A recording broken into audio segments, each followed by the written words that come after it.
Bruce Lee entered a private gym challenge. 9 seconds later, the room witnessed a legendary feat. 9 seconds after Bruce Lee stepped onto the gym floor, the challenge was already over. No one shouted. No one moved. What ended the room was not force, not speed, and not spectacle. Witnesses would later agree on only one thing. Whatever happened in those seconds could not be repeated, and did not need to be explained. The man who issued the challenge never trained the same way again. And the room, quiet long before the door closed, kept the memory intact. The gym was not marked from the street. No sign announced its presence. Those who came here already knew where it was. It occupied the second floor of an aging commercial building, its windows partially obscured by dust and years of neglect. Inside, the air carried the mixed scent of iron, canvas, and old sweat, familiar to anyone who had spent enough time proving themselves without witnesses who mattered. This was not a place for beginners, and it was not a place for explanations. The room had rules, though none were written. You did not ask how long someone had trained. You did not interrupt another man's work. And you did not issue a challenge unless you were prepared to accept what followed, whatever form it took. Most of the men here had built their confidence slowly, through repetition and comparison. Strength was measured by what others could see. Weight lifted, bodies moved, endurance displayed over time. Respect followed visibility.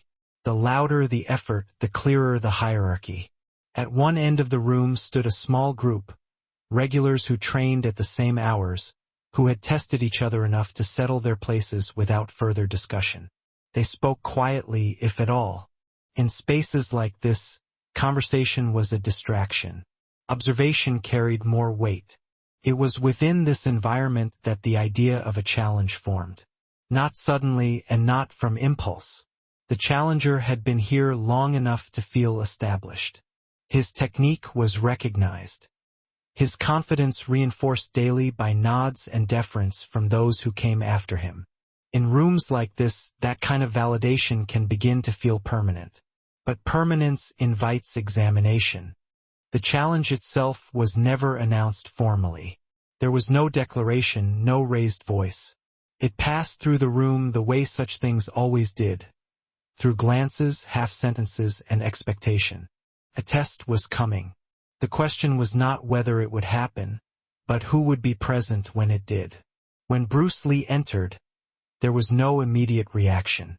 He did not carry himself as someone arriving to prove a point. He wore simple training clothes, unremarkable in cut and color. He did not survey the room. He did not search for attention. Those closest to him would later recall that he seemed more interested in the floor beneath his feet than the men watching him. This too was noted. The rules of the room adjusted quietly, the way they always did when something unfamiliar entered the space. Conversations stopped. Movements slowed. The atmosphere did not grow tense so much as focused, as if everyone understood that whatever happened next would define the room long after the equipment was replaced and the walls repainted. No one intervened. No one clarified terms. In this gym, authority was never declared. It was revealed, and everyone present understood that the reveal was imminent. Bruce Lee did not acknowledge the room when he arrived, and the room did not rush to acknowledge him. That balance held for several moments, long enough for those present to measure the situation without words. In places like this, recognition is never immediate. It is earned through time or taken through consequence. The challenger was already there. He was not the largest man in the room, but he was the most settled. His presence carried the confidence of repetition, years of being tested without being undone. He had sparred here, demonstrated here, corrected others here. When disagreements arose, his interpretations of technique often ended the discussion. Not because he insisted, but because no one had yet forced him to reconsider. This was the authority he trusted. He noticed Bruce Lee the way experienced fighters notice change, without obvious reaction, but with quiet recalibration. Lee's build did not threaten him.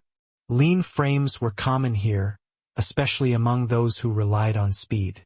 There was nothing outwardly exceptional to provoke caution. What unsettled him was the absence of performance. Bruce Lee did not stretch for attention. He did not shadowbox. He did not test the floor with exaggerated footwork. He moved with efficiency only where necessary, each adjustment small and purposeful, as though conserving something others could not see. Witnesses later described this as restraint, though at the time it registered as indifference. The challenger approached without hostility. His tone was controlled, familiar, shaped by years of being deferred to. The words exchanged were minimal, enough to establish intent, not enough to invite debate. There was no insult. None was needed. The challenge existed simply because the room expected it to. Bruce Lee listened. He did not interrupt.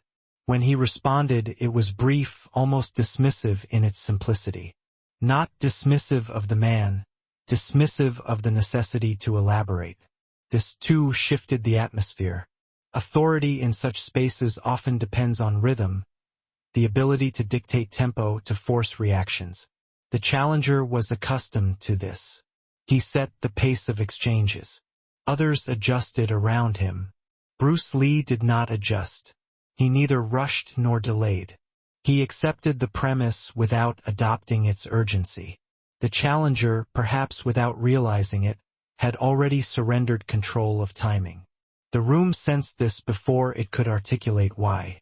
Positions were taken without ceremony. No crowd formed, but everyone angled themselves toward the center, pretending not to watch while missing nothing. There was an unspoken agreement among them. Whatever occurred would be allowed to finish. Bruce Lee stood relaxed, his posture upright but unguarded.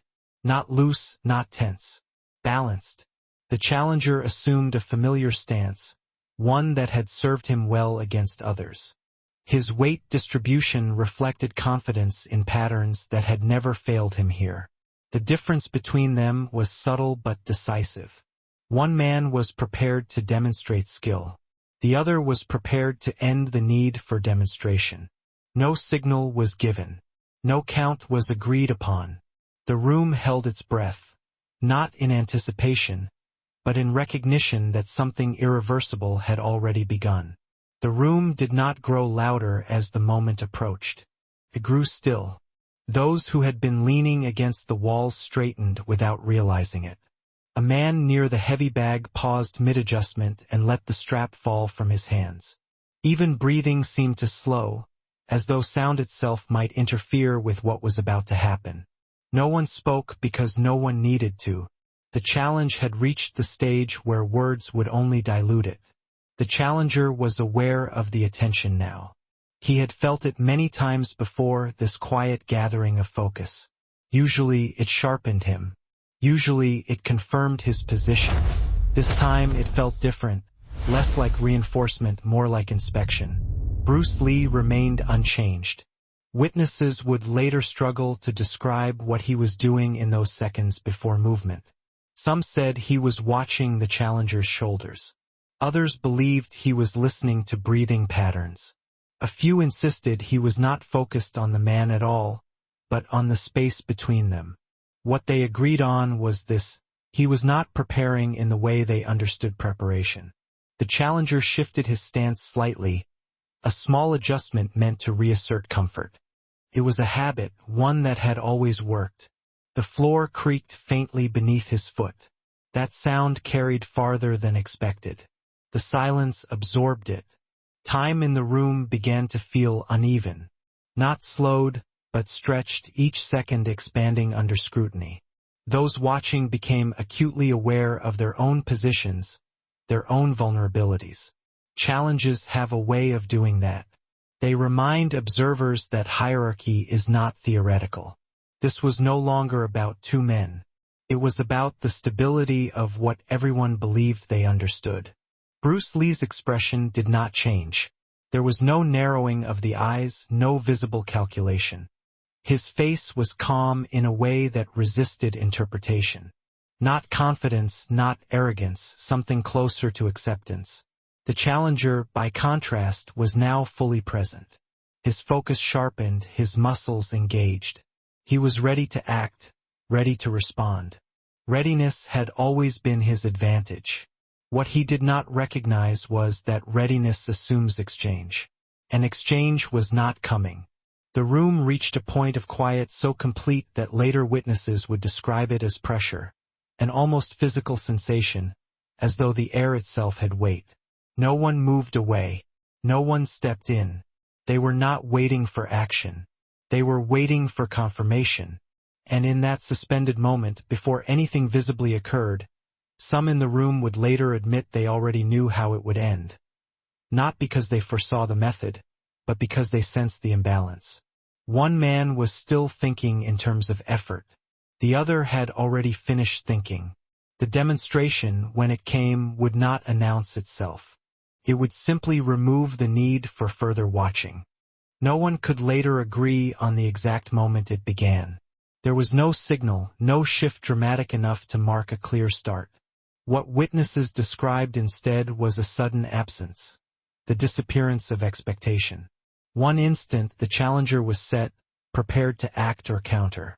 The next, the situation had already moved beyond him. Bruce Lee stepped forward once. Not aggressively, not hurried. The movement was economical, almost modest, as though it belonged to a different activity entirely. Those watching would later say the step itself seemed to shorten the distance in the room more than it should have, compressing space rather than crossing it. What followed took seconds. Some would insist it was fewer. There was no exchange of combinations, no testing of defenses, no escalation. Bruce Lee did not probe. He did not measure. He did not adjust after contact, because adjustment was unnecessary. The action was singular. Witnesses struggled to describe it because it lacked familiar markers. There was no visible wind-up, no exaggerated strike. The challenger did not fall dramatically, nor was he thrown across the room. What happened looked, to the untrained eye, almost incomplete. Yet the effect was absolute. The challenger's structure collapsed, not violently, but decisively. His balance vanished as though it had been removed rather than broken. His body reacted before his understanding could. One moment he was upright. The next, he was no longer in control of where his weight was going. Bruce Lee had already stopped moving. By the time the challenger registered what had occurred, Lee was standing still again, his posture unchanged from moments before. There was no follow-through to admire, no pose to read as triumph. The demonstration had ended the instant it achieved its purpose. The room remained silent. It was not shock that held them, but recalibration. What they had just seen did not fit within the frameworks they relied on. Speed alone could not explain it. Strength did not account for it. Technique, as they understood the word, seemed insufficient. The challenger did not attempt to recover position. He did not rise quickly or shake it off. He remained where he was, not injured in any obvious way, but altered. The difference was visible in his stillness. Bruce Lee waited only long enough to confirm there was nothing further required of him. He did not look around the room. He did not seek acknowledgement. The demonstration had not been for the audience. It had been for the moment. Those present would later realize something else, something that unsettled them more than the speed or efficiency. Bruce Lee had not escalated to match resistance. He had acted at the exact level needed to end the challenge, and no more. There had been no struggle, only resolution. And with that resolution, the room understood that the challenge had not failed. It had been rendered unnecessary. The challenger remained on the floor longer than expected. Not because he was hurt, but because standing would have implied something that no longer applied. Those closest to him could see the change in his breathing. Not labored, not panicked, simply recalibrated, as though his body was adjusting to a new set of conclusions. When he finally rose, it was without urgency. He did not test his footing. He did not shake out his arms. These were habits of recovery, gestures meant to reassert continuity. Instead, he stood carefully, almost respectfully, as if mindful of a boundary that had just been drawn. Bruce Lee did not move to meet him. He did not offer instruction or correction. He did not explain what had happened. Explanation would have suggested the need for interpretation, and there was none. The collapse had not been physical. It was structural. The challenger's posture had changed. His shoulders no longer sat forward with ownership of the space. His eyes did not search for validation from the room. He looked briefly at Bruce Lee, not with resentment, not with disbelief, but with a quiet acknowledgement that something fundamental had shifted. No one laughed. No one spoke. This silence was different from the one before. That silence had been full of anticipation. This one carried understanding. The room had absorbed the outcome, and with it, a revision of its internal hierarchy. A challenge typically produces ripples. Debates, reinterpretations, excuses offered softly for the sake of dignity. None of that followed here. There was nothing to argue against. The demonstration had been too brief, too clean to attach narrative defenses to. The challenger stepped back. Not dramatically, not ceremonially. He simply removed himself from the center of the room, yielding space without being asked.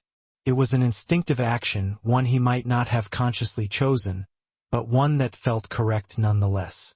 Bruce Lee picked up his training bag. That detail would be remembered more than any strike. The ease with which he returned to ordinary movement unsettled those watching.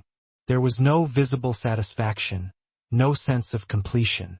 It was as though the challenge had been a minor interruption rather than a defining moment. As he moved toward the edge of the room, eyes followed him.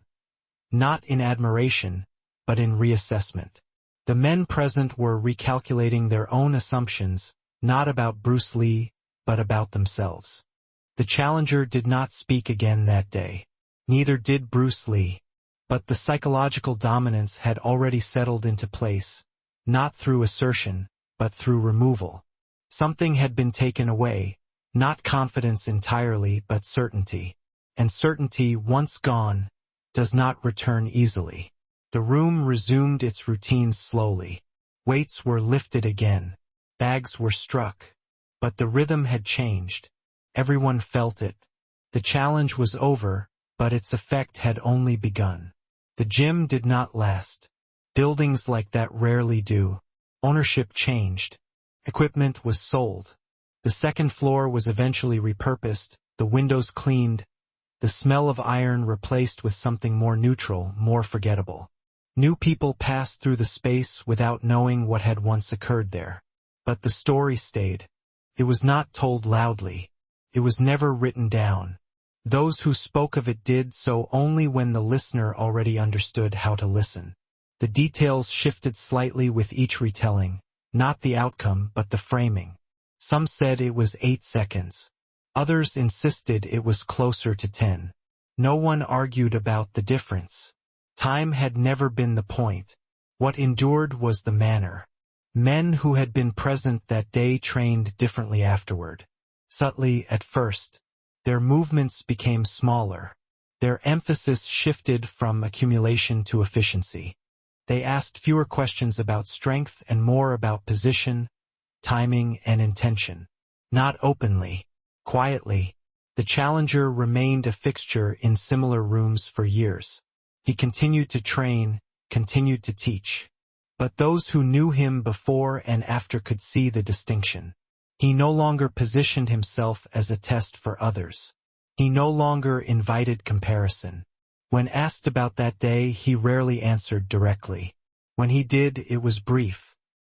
"He didn't take anything from me," he would say. "He showed me what I didn't need." Bruce Lee never referenced the challenge publicly. There was no record of it in interviews, no anecdote offered for context or legacy. That omission was consistent with how he lived. What mattered to him was not the memory of dominance, but the refinement that followed demonstration. Years later, when his influence had expanded far beyond private gyms and closed rooms, Some of those witnesses would recognize familiar principles in his public work, not as explanations but as continuations. Economy of motion, adaptability without display, power expressed only at the moment it was required. They understood then that the challenge had not been an exception. It had been a glimpse. The legend that formed around the incident did not celebrate victory. It did not dwell on defeat. Instead, it carried a quieter message, one that resisted simplification. That true authority does not announce itself. That mastery does not seek confirmation. That the most decisive actions often leave the least evidence behind. In time, the story became a reference point rather than a spectacle. Older practitioners would mention it when younger ones mistook noise for effectiveness. Not as a warning, but as a reminder that there are levels of understanding that do not reveal themselves through effort alone. And when the telling ended, it always ended the same way, with a pause. Not because there was more to say, but because those listening needed time to sit with what could not be imitated, only understood.